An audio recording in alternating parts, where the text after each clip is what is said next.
Assalamualaikum warahmatullahi wabarakatuh. Hello, I'm Denisha Ramadia. I'm here because I love to give presentations. Pada hari ini saya akan membawakan materi tentang CAL or Computer Assisted Language Learning. Saya akan menjelaskan materi tentang definisi CAL. CAL singkatan dari Computer Assisted Language Learning atau pembelajaran bahasa berbantuan komputer. CAL adalah kajian atau penerapan komputer dalam pengajaran dan pembelajaran bahasa yang mencakup penerapan beragam teknologi informasi dan komunikasi untuk pengajaran dan pembelajaran bahasa, mulai dari model tradisional hingga kontemporer. Selanjutnya ada tujuan CAL.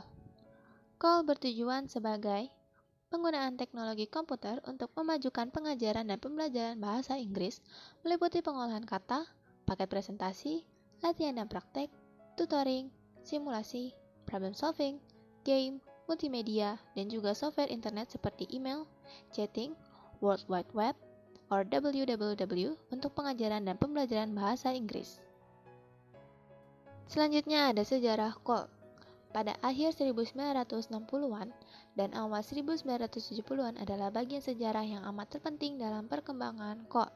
Menurut Allen dan Roberts pada tahun 1973, saat itu banyak asosiasi dan proyek yang muncul untuk mengembangkan program komputer untuk pembelajaran bahasa. Aplikasi awal dalam pembelajaran bahasa yang dikenal berupa bahan-bahan tes objektif, tes pilihan berganda, serta bahan-bahan latihan praktek, modelnya seperti tutorial dengan mengganti peran pengajar dengan komputer. Itulah sebabnya, pada periode itu, yang berkembang adalah CAI atau Computer Assisted Instructions. Perkembangan teknologi komputer membawa perubahan yang amat menakjubkan pada pembelajaran bahasa di awal 1970-an. Pengajaran bahasa yang semua berfokus pada pengajar atau instruktur itu, pada periode ini berpindah fokus ke pembelajar. Program-program yang CAI tidak gunakan lagi, sebagai gantinya digunakan program yang berbasis CAL. Selanjutnya adalah pembahasan tentang prinsip CAL. Menggunakan teknologi untuk pengajaran bahasa Inggris bergantung pada prinsip-prinsip dasar yang berkaitan dengan setting, kondisi, atau pedoman sebagai dasar untuk merancang kegiatan CAL. Selanjutnya adalah pembahasan tentang komponen penggunaan CAL. Yang pertama ada menciptakan kondisi lingkungan belajar dan pembelajaran bahasa Inggris secara optimal. Yang kedua, mengintegrasikan ESL or English as a Second Language. Yang ketiga, menggunakan pedoman teknologi pendidikan dalam pembelajaran bahasa Inggris. Dan yang keempat adalah mengintegrasikan National Educational Technology Standard or NETS untuk membantu pengajar dalam membangun lingkungan belajar yang didukung oleh teknologi. Selanjutnya adalah penggunaan CAL.